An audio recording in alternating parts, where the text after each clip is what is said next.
Karl Kraus, writer. Karl Kraus was an Austrian writer and journalist, known as a satirist, essayist, aphorist, playwright, and poet. He directed his satire at the press, German culture, and German and Austrian politics. The Austrian author Stefan Zweig once called Kraus the master of venomous ridicule. He was nominated for the Nobel Prize in Literature 3 times. Kraus was born into the wealthy Jewish family of Jacob Kraus, a papermaker, and his wife Ernestine, née Cantor, in Gien, Austria-Hungary. The family moved to Vienna in 1877. His mother died in 1891. Kraus enrolled as a law student at the University of Vienna in 1892. Beginning in April of the same year, he began contributing to the paper Wiener Literaturzeitung, starting with a critique of Gerhard Hauptmann's The Weavers. Around that time, he unsuccessfully tried to perform as an actor in a small theater. In 1894, he changed his field of studies to philosophy and German literature. He discontinued his studies in 1896. His friendship with Peter Altenburg began about this time. In 1896, Kraus left university without a diploma to begin work as an actor, stage director, and performer, joining the Young Vienna group, which included Peter Altenburg, Leopold Andrian, Hermann Bahr, Richard Bierhoffmann, Arthur Schnitzler, Hugo von Hofmannsthal, and Felix Salten. In 1897, Kraus broke from this group with a biting satire, Die demolierte Literatur, and was named Vienna correspondent for the newspaper Breslauer Zeitung. 1 year later, as an uncompromising advocate of Jewish assimilation, he attacked the founder of modern Zionism, Theodor Herzl, with his polemic Eine Krone für Zion. The title is a play on words, in that krone means both crown and the currency of Austria-Hungary from 1892 to 1918. 1 krone was the minimum donation required to participate in the Zionist Congress in Basel, and Herzl was often mocked as the King of Zion by Viennese anti-Zionists.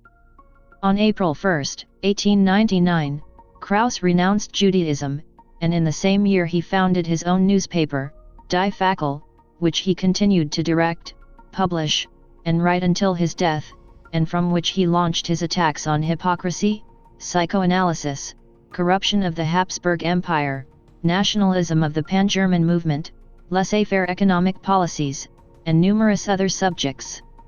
In 1901 Kraus was sued by Hermann Bahr and Emmerich Bukovics, who felt they had been attacked in Die Fackel.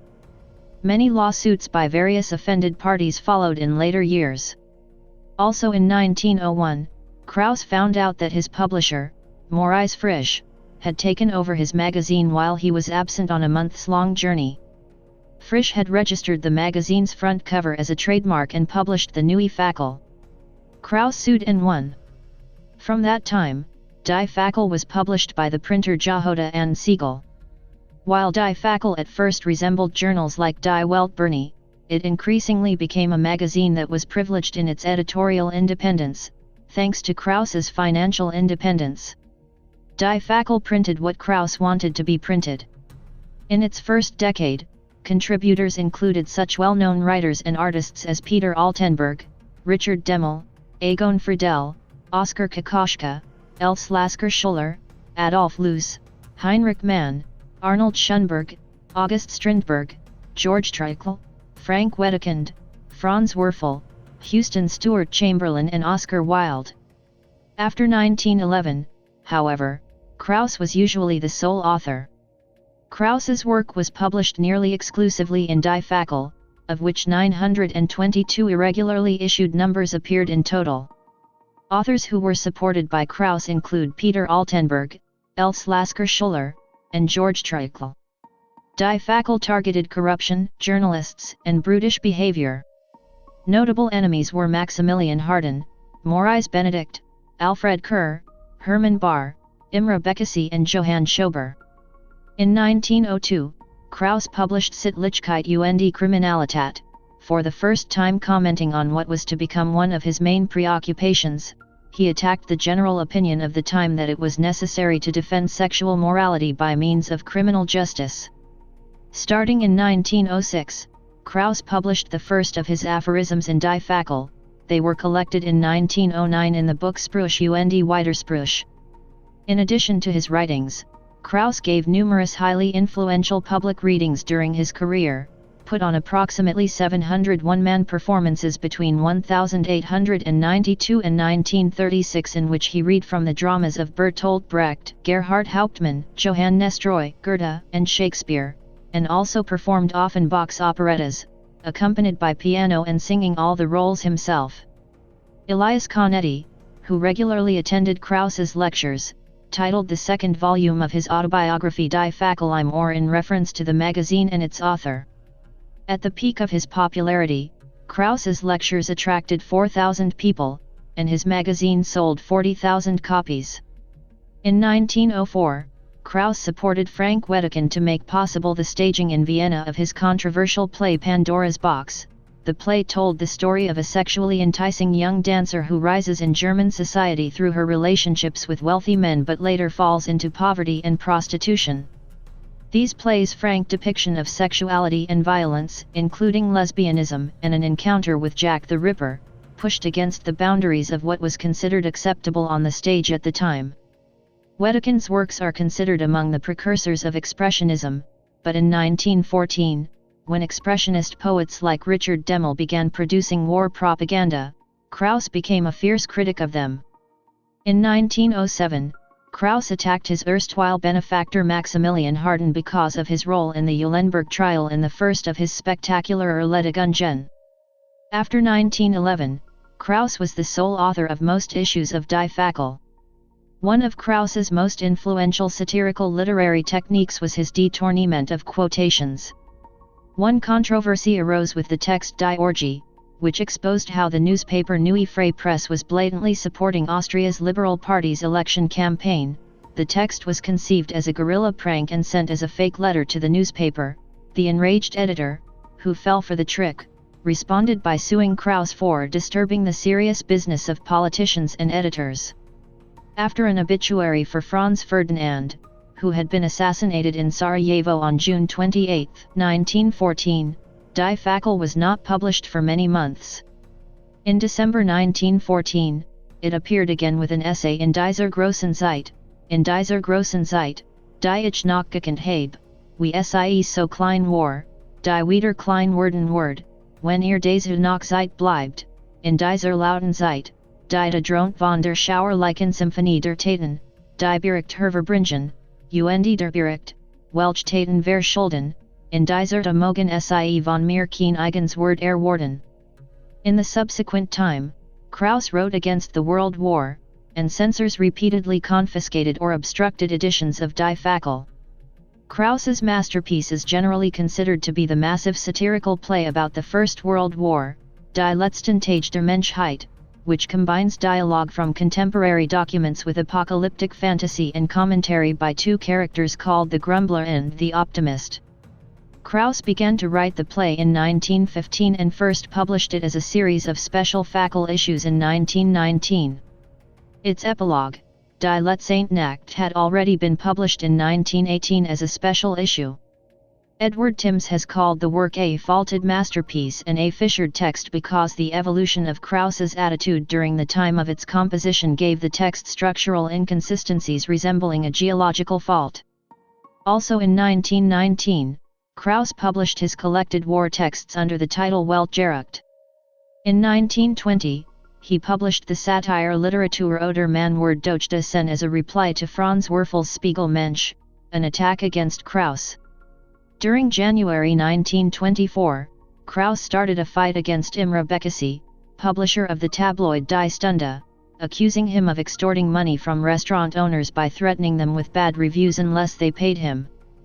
Bekkesy retaliated with a libel campaign against Kraus, who in turn launched an Erledigung with the catchphrase Hinaus aus Wien mit dem Skuft. In 1926, Bekkesy indeed fled Vienna to avoid arrest. Bekkesy achieved some later success when his novel Barabbas was the monthly selection of an American book club. A peak in Kraus's political commitment was his sensational attack in 1927 on the powerful Vienna police chief Johann Schober, also a former two-term chancellor, after 84 rioters were shot dead by the police during the 1927 July revolt. Kraus produced a poster that in a single sentence requested Schober's resignation. The poster was published all over Vienna and is considered an icon of 20th-century Austrian history. In 1928, the play Die Unüberwindlichen was published. It included allusions to the fights against Bekesi and Schober. During that same year, Kraus also published the records of a lawsuit Kerr had filed against him after Kraus had published Kerr's war poems in Die Fackel. In 1932, Kraus translated Shakespeare's sonnets. Kraus supported the Social Democratic Party of Austria from at least the early 1920s, and in 1934, hoping Engelbert Dollfuss could prevent Nazism from engulfing Austria, he supported Dollfuss's coup d'état, which established the Austrian fascist regime. This support estranged Kraus from some of his followers. In 1933 Kraus wrote Die Dritte Walpurgisnacht, of which the first fragments appeared in Die Fackel. Kraus withheld full publication in part to protect his friends and followers hostile to Hitler who still lived in the Third Reich from Nazi reprisals, and in part because violence is no subject for polemic. This satire on Nazi ideology begins with the now famous sentence, Mir fällt zu Hitler nix ein. Lengthy extracts appear in Kraus's apologia for his silence at Hitler's coming to power, Warum die Fackel nicht erscheint, a 315-page edition of the periodical. The last issue of Die Fackel appeared in February 1936. Shortly after, he fell in a collision with a bicyclist and suffered intense headaches and loss of memory. He gave his last lecture in April, and had a severe heart attack in the Café Imperial on June 10. He died in his apartment in Vienna on June 12, 1936, and was buried in the Zentralfriedhof Cemetery in Vienna. Kraus never married, but from 1913 until his death he had a conflict-prone but close relationship with the Baroness Sidonie Nadherna von Beruden. Many of his works were written in Janowitz Castle, Nadherny family property. Sidonie Nadherna became an important pen pal to Kraus and addressee of his books and poems. In 1911 Kraus was baptized as a Catholic, but in 1923, disillusioned by the Church's support for the war, he left the Catholic Church, claiming sarcastically that he was motivated primarily by anti-Semitism, i.e. indignation at Max Reinhardt's use of the Kollegienkearche in Salzburg as the venue for a theatrical performance. Kraus was the subject of two books by Thomas Sass, Karl Kraus and the Soul Doctors and Anti-Freud, Karl Kraus's criticism of psychoanalysis and psychiatry, which portray Kraus as a harsh critic of Sigmund Freud and of psychoanalysis in general. Other commentators, such as Edward Timms, have argued that Kraus respected Freud, though with reservations about the application of some of his theories, and that his views were far less black and white than Sass suggests. Karl Kraus was a subject of controversy throughout his lifetime. Marcel Reich-Ranicky called him vain, self-righteous, and self-important. Kraus's followers saw in him an infallible authority who would do anything to help those he supported. Kraus considered posterity his ultimate audience, and reprinted Die Fackel in volume form years after it was first published.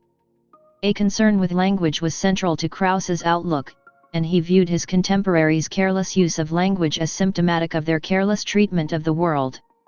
Viennese composer Ernst Krenek described meeting the writer in 1932, at a time when people were generally decrying the Japanese bombardment of Shanghai.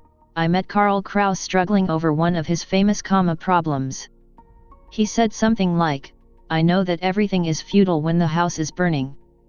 But I have to do this, as long as it is at all possible, for if those who were supposed to look after commas had always made sure they were in the right place, Shanghai would not be burning." Up to 1930, Kraus directed his satirical writings to figures of the center and the left of the political spectrum, as he considered the flaws of the right too self-evident to be worthy of his comment. Later, his responses to the Nazis included the Third Walpurgisnacht. To the numerous enemies he made with the inflexibility and intensity of his partisanship, however, he was a bitter misanthrope and poor would-be. He was accused of wallowing in hateful denouncements in Erledigungen.